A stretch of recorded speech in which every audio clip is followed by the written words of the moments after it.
बिस्मिल्लाहिर्रहमानिर्रहीम। अस्सलामुअलैकुम व्यूवर्स, आज बहुत ही इजी और बहुत ही मज़ेदार सी रेसिपी लेकर आई हूँ। आलू के कबाब, आलू की टिक्कियाँ भी कह सकते हैं, आलू के कबाब भी कह सकते हैं।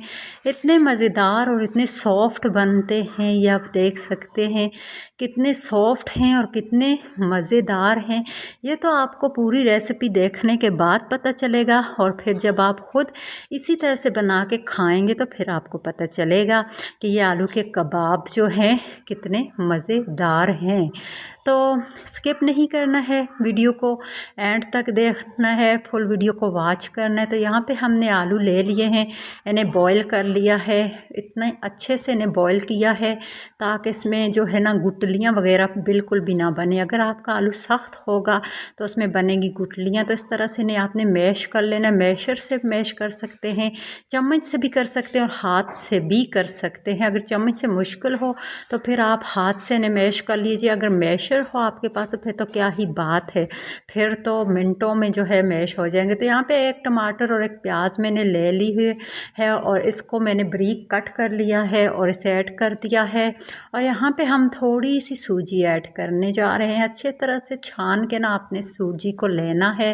और यहाँ पे मेरे पास कुछ स्पाइसेस हैं, हम नमक है, चाट मसाला है और उसके अलावा सुरख मिर्च और हल्दी पाउडर है। तो आप चाहें तो मज़ीद इसमें मसाले भी ऐड कर सकते हैं, जैसे कि गरम मसाला पाउडर, ज़ीरा मसाला पाउडर एंड धनिया पाउडर, वो भी आप ऐड कर सकते हैं। यहाँ पे एक अंडा मैंने ले लिया जिसे मैंने फेंट लिया है और इसके अंदर मैंने दड़ा मिर्च ऐड कर ली है।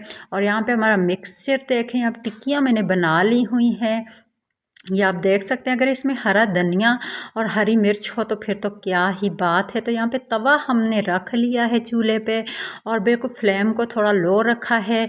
और यहाँ पे इस तरह से डिप करना है आपने अपने जो कबाब, जो टिक्की जो भी है उसको, और यहाँ पे तवे पे डालते जाना है। इस तरह आपने जो है ना अंडे में डिप करना है और फिर तवे पे डालते जाना है। वैसे ये बहुत सॉफ्ट होती हैं, वैसे ये टूट भी सकती हैं, इसको अंडा लगाना इसीलिए ज़रूरी होता है ताकि ये टूटे ना। अगर चाहें तो इसके अंदर भी आप अंडा ऐड कर सकते हैं और इसको अंडे में डिप करके ऐड करें तो ये और भी ज़्यादा मज़े की बनेगी। तो यहाँ पे आप देख सकते हैं कि इसे मैंने हाथ से ही शेप दे दी है।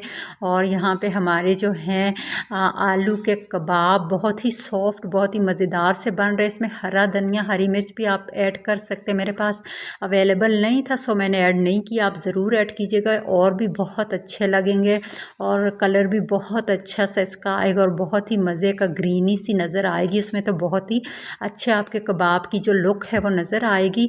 तो यहाँ पे आप देखें, इसी तरह आपने इसे लो फ्लेम पे पकाना है, बिल्कुल हाई फ्लेम पे पकाएंगे तो ये सही ऊपर से जल जाएंगे, क्योंकि ऊपर आपने अंडा लगाया और आप जानते हैं कि अंडा जो है बहुत जल्दी कुक होता है और फिर आपके कबाब ऊपर से जल जाएंगे, ब्लैक हो जाएंगे और फिर बिल्कुल भी अच्छे नहीं लगेंगे। तो मैं आपसे यही कहना चाहती हूँ, मेरे चैनल को ज़रूर सब्सक्राइब किया करें और लिंक को तो आपने लाजमी जो है शेयर करना है, लाइक एंड कमेंट भी ज़रूर कीजिए। अगर आप चैनल को सब्सक्राइब करें तो बेल आइकन को लाजमी प्रेस किया करें ताकि मेरी हर नई आने वाली वीडियो सबसे पहले आपको मिले और आप उसे देख सकें, आप उससे कुछ फ़ायदा उठा सकें। तो यहाँ पे जो पक चुके हैं कबाब, उन्हें हमने घी से निकाल के साइड पे कर लिया हुआ है और हम घी में और कबाब ऐड करते जा रहे हैं। तो हमारे कबाब माशाअल्लाह से कितने मज़ेदार से बन के रेडी